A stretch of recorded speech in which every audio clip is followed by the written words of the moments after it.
Bonjour à tous. Bonjour, est-ce que vous m'entendez bien? Bienvenue sur ce live. J'attends que tout le monde se connecte avant de commencer.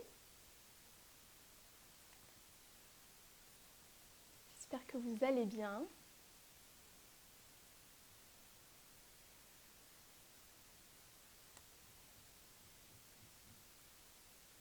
On va attendre encore un petit peu.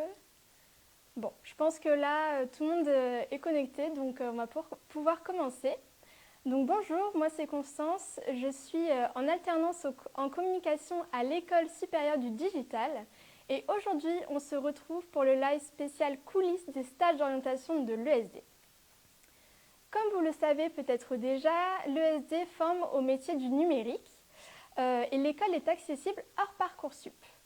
L'école propose deux types de bachelor, donc il va y avoir le bachelor chef de projet digital ou alors le bachelor développeur web. Ensuite, vous pourrez vous spécialiser en master. Donc il y en a 5, donc il y a le data marketing ou alors le user experience et interface ou alors le vidéo, stratégie business, voilà. Il y en a pour tout le monde. Mais si vous n'êtes pas encore sûr de votre choix, justement, l'ESD propose de tester la formation lors d'un stage d'orientation. Pour entrer dans le vif du sujet, je vais vous expliquer en quoi consiste exactement ce stage. Et ensuite, nous irons à la rencontre des étudiants qui sont actuellement à Bordeaux en train de faire le stage. Donc, pour le stage, nous le proposons sur nos 5 campus, donc c'est-à-dire à Paris, Bordeaux, Paris, Bordeaux, Toulouse, Lyon et Nantes. Et il est dispensé pendant les vacances scolaires, donc c'est-à-dire en octobre, puis en février et ensuite en avril. Et il dure 3-4 jours, ça dépend du campus. Il est ouvert au terminal ainsi qu'au Bac+5 qui serait par exemple en reconversion. Ce qui est très cool dans ce stage, c'est que vous allez pouvoir apprendre de manière ludique et immersive. Et notamment, vous allez pouvoir apprendre à imaginer une application et vous allez carrément pouvoir la coder vous-même, les premières pages de cette application. Ou alors, vous allez apprendre à créer votre start-up. Donc là, vous allez avoir des cours pour apprendre les bases du web marketing ou encore comment monter son business model. Vous aurez également des ateliers pour apprendre à vous servir de logiciels, donc par exemple la suite Adobe avec Photoshop ou encore Adobe XD. Ici, à Bordeaux, les étudiants vont maqueter une application sur Figma. Ils vont tirer en sort une application connue, donc ça peut être Netflix, Uber, Insta, ainsi qu'une entreprise connue, donc par exemple Asos ou Spotify.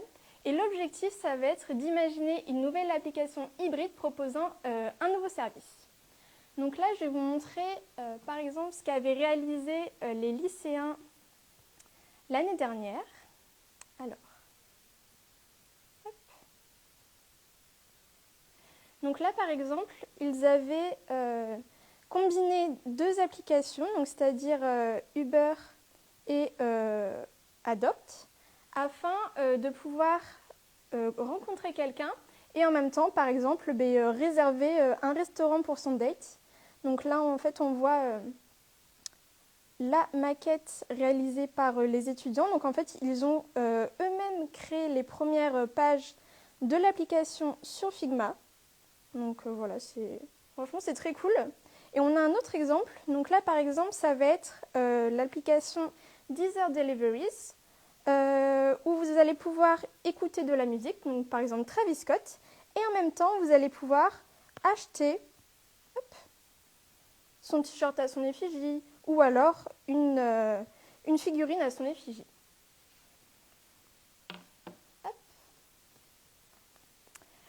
C'est très cool comme exercice parce que c'est amusant et ça demande beaucoup de créativité de regrouper ces deux applications préférées en une seule. D'ailleurs, je serais très curieuse de savoir quelle entreprise et marque vous auriez choisi, donc n'hésitez pas à me le dire en commentaire. S'ils acquièrent beaucoup de compétences techniques pendant ce stage, il y a aussi le côté humain qui prime. puisqu'en fait les élèves durant ce stage sont en immersion totale comme s'ils étaient déjà étudiants à l'ESD. Ils rencontrent les étudiants, peuvent passer du temps avec eux et leur poser toutes leurs questions. Donc ça, franchement, c'est quelque chose de très agréable de pouvoir déjà avoir le ressenti des étudiants qui sont déjà à l'école pour voir si, voilà, si ça nous plaît. Et une chose importante aussi, c'est que pendant ce stage, vous allez rencontrer d'autres lycéens qui eux aussi y participent. Et si après vous inscrivez à l'école, ce sera des personnes que vous connaissez déjà. Et on sait que voilà, c'est toujours un peu stressant à la rentrée d'arriver et de ne pas connaître les personnes. Et là, vous aurez déjà des camarades que vous connaîtrez à la rentrée. Pour revenir sur le déroulé du stage, à la fin du troisième ou du quatrième jour, ça dépend de la durée du stage, chacun va présenter ce qu'il a fait devant un public. Donc le public il sera composé des parents des lycéens ainsi que de l'équipe pédagogique et des intervenants. Et en fait, avant ce stage, ils vont avoir des entraînements de prise de parole. Donc en fait, on va leur dire comment bien se tenir en public, quels mots surtout ne pas utiliser, ou alors comment conquérir son auditoire. Et c'est justement le pitch training qu'on va aller voir. Nos apprentis de quelques jours sont actuellement en train de s'entraîner, donc allez, venez avec moi, on va aller à leur rencontre. C'est parti.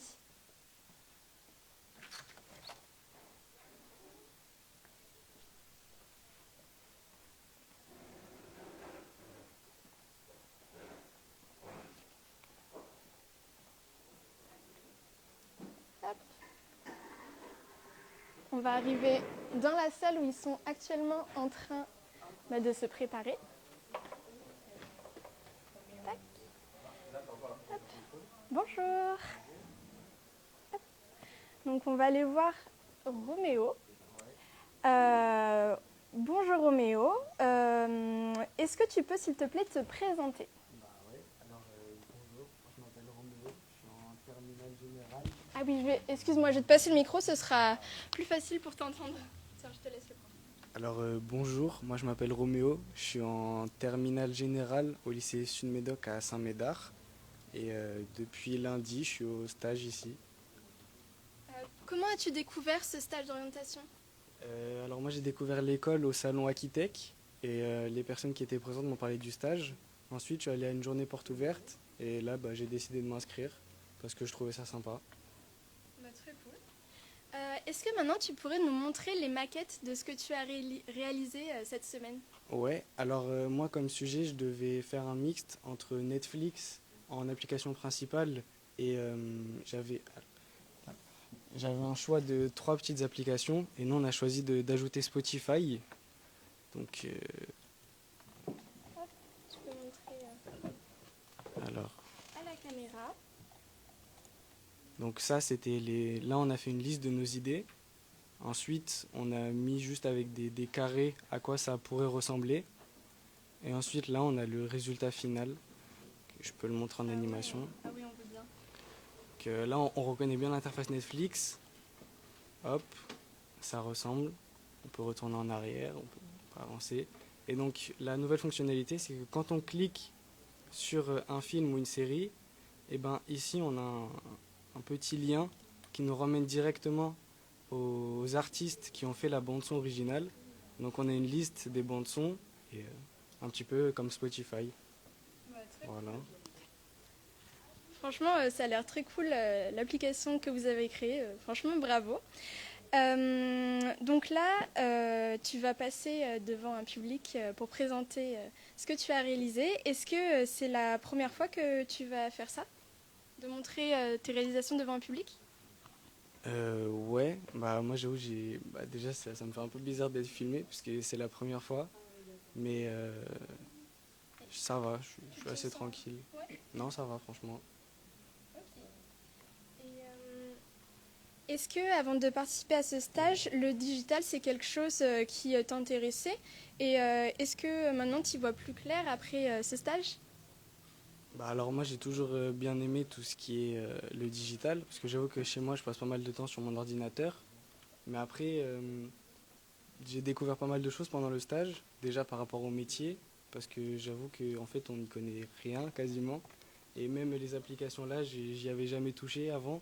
Et pourtant je pense qu'on a fait un truc pas trop mal pour une première fois. Et je me suis plutôt amusé, donc c'est ce qui compte. Bah ouais, c'est très cool. J'ai une dernière question pour toi. Est-ce que tu recommanderais ce stage à quelqu'un qui cherche sa future formation? Honnêtement, ouais, parce que déjà on n'est pas nombreux, donc forcément il y a une ambiance plutôt cool. Et quand il y a un intervenant qui est là, il peut nous aider. Bah, encore une fois, l'exemple du site, moi je ne savais pas du tout comment m'en servir.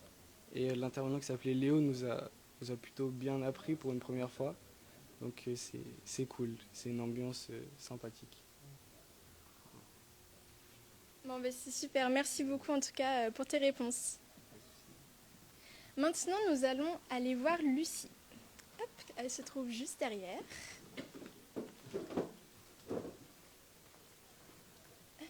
Bonjour Lucie.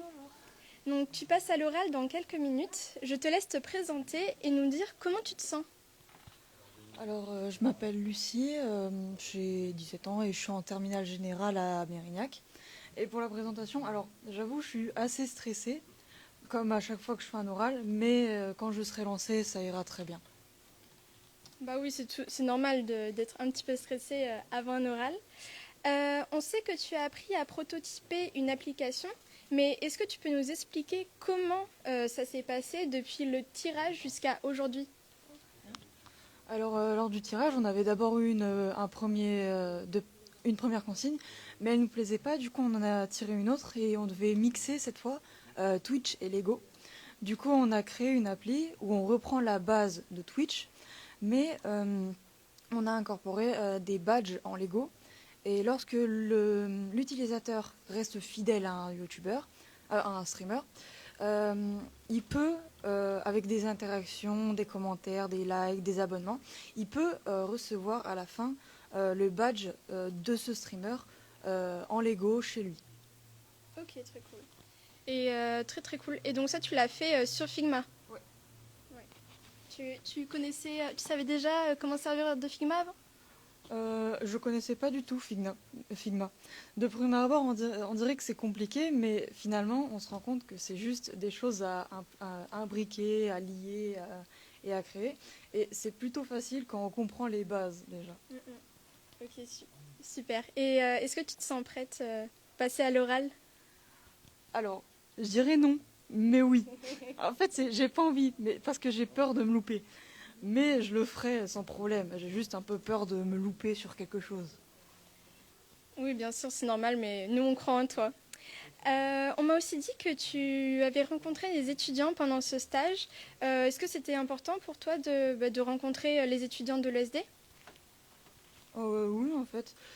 Ils nous ont permis de comprendre la vie sur le campus, comment ça se passait, comment ils se sentaient, l'ambiance en général, la manière de travailler, si c'était compliqué, s'ils travaillaient en équipe, les projets, la différence entre ESD et ESP. Ils nous ont expliqué beaucoup de choses et ça a beaucoup aidé sur nos choix. Ok, super. Et j'ai une dernière question pour toi. Est-ce que tu recommanderais ce stage à un ami? Honnêtement, oui. C'est un stage qui te permet de savoir si ça te plaît et de t'aider à comprendre les métiers avec lesquels tu pourrais faire. Ça t'aiguille sur les métiers que tu peux faire avec cette formation-là, avec cette école-là. Ok, super. Bon, ben, merci beaucoup, Lucie, pour tes réponses. Maintenant que nous avons posé quelques questions aux lycéens, nous allons maintenant aller à la rencontre des intervenants et nous allons notamment aller voir Mehdi. Hop. Bonjour Mehdi. Bonjour. Tu es intervenant à l'ESD. Est-ce que tu pourrais te présenter et nous dire comment tu as accompagné les élèves pendant ce stage? Oui, alors moi c'est Mehdi. Ça fait 8 ans que je suis prof et intervenant à l'École supérieure du digital. Et j'ai une double casquette puisque en parallèle je suis aussi entrepreneur, chef d'entreprise depuis 14 ans maintenant. Alors de quelle manière est-ce que j'ai accompagné les étudiants? De plein de manières différentes. D'abord je leur ai montré les différents types de métiers du numérique qui existaient, quels étaient les débouchés, quelles étaient concrètement les applications métiers qu'il pouvait y avoir à la sortie de l'ESD, de l'École supérieure du digital. Et ensuite, je leur ai, et là je suis vraiment en train de le faire, je suis en train de les accompagner sur le marketing digital. Comment est-ce qu'on apprend à communiquer un projet? Comment est-ce qu'on arrive à prendre la parole en public également? C'est-à-dire, comment est-ce qu'on arrive à convaincre notre audience, notre auditoire, soit nos partenaires, soit nos futurs clients, etc. Et je pense que c'est une bonne idée pour prendre confiance en soi et pour structurer ses idées. La prise de parole en public, ça me semble essentiel comme compétence à développer, en plus des compétences techniques qu'on développe déjà à l'ESD. Bien sûr. Bien sûr. Donc oui, tu disais que c'était important de former les étudiants au digital à la prise de parole. Oui, la prise de parole, c'est vraiment essentiel, même dans la vie personnelle. En réalité, structurer ses idées, savoir les développer, savoir les délivrer aux bonnes personnes, c'est une compétence à la fois de soft skills, que l'on appelle des soft skills, mais c'est aussi un hard skills, parce que ça permet de débloquer des opportunités, à la fois professionnelles et personnelles. Franchement, moi, je crois que la parole en public, c'est un axe vraiment, vraiment important à développer. Ok, super. Merci beaucoup, Mehdi, pour tes réponses. Maintenant, nous allons aller à la rencontre de Tom, qui est responsable pédagogique à l'École supérieure du digital. Allez, venez avec moi.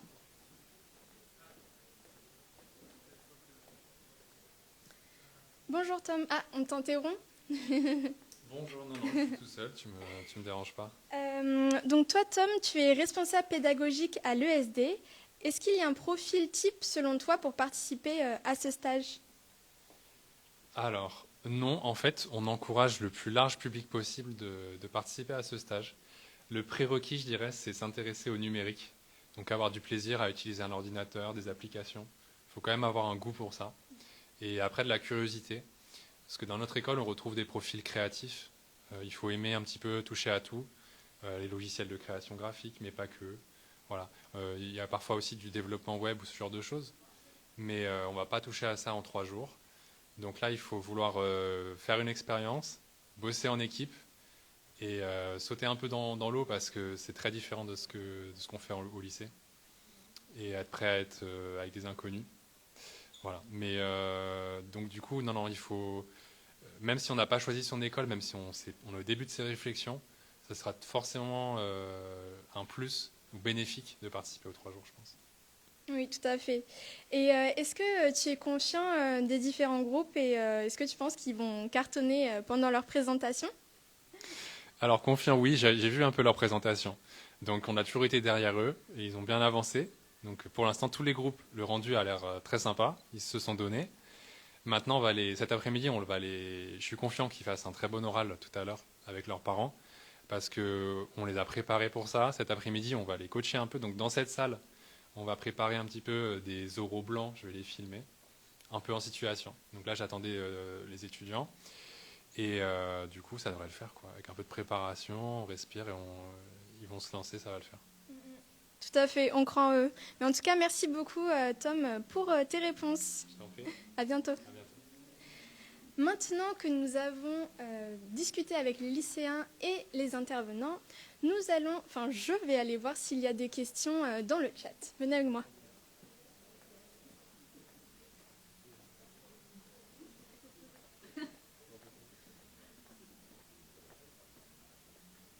Hop, c'est par ici.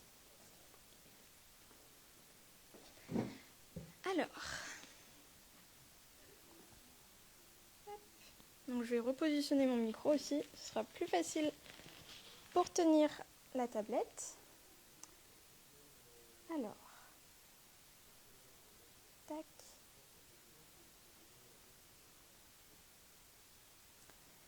Donc, je vais regarder s'il y a des questions.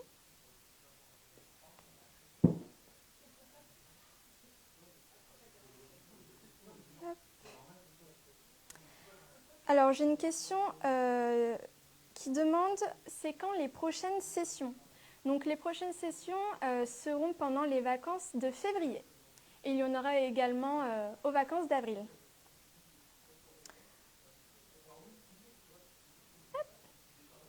Bon, je crois que c'est bon pour les questions. Hop. oui, on était bon pour les questions. Ce live touche à sa fin. S'il vous a donné envie de connaître l'école, surtout n'hésitez pas à nous écrire en DM ou sur le formulaire de contact sur notre site internet. Il y aura le lien en bio. N'hésitez pas surtout à venir à nos prochaines journées portes ouvertes. Elles vous permettent de rencontrer les étudiants de l'école ainsi que l'équipe pédagogique et de découvrir aussi le campus, comment ça se passe. Il y en a tous les mois sur nos différents campus, donc c'est-à-dire à Paris, Bordeaux, Toulouse, Nantes et Lyon. D'ailleurs, ce soir, il y a une soirée portes ouvertes à Nantes dès 17h30, donc surtout n'hésitez pas à y aller si vous êtes intéressés. Et comme dit précédemment, les prochains stages d'orientation seront en février et en avril pendant les vacances. Mais avant cela, surtout, n'hésitez pas à nous suivre sur les réseaux sociaux, notamment sur Instagram pour suivre tous les projets réalisés par les étudiants au cours de l'année. Nos DM restent toujours ouverts, donc surtout, n'hésitez pas si vous avez des questions, on sera content d'y répondre. Et moi, je vous dis à bientôt. Au revoir.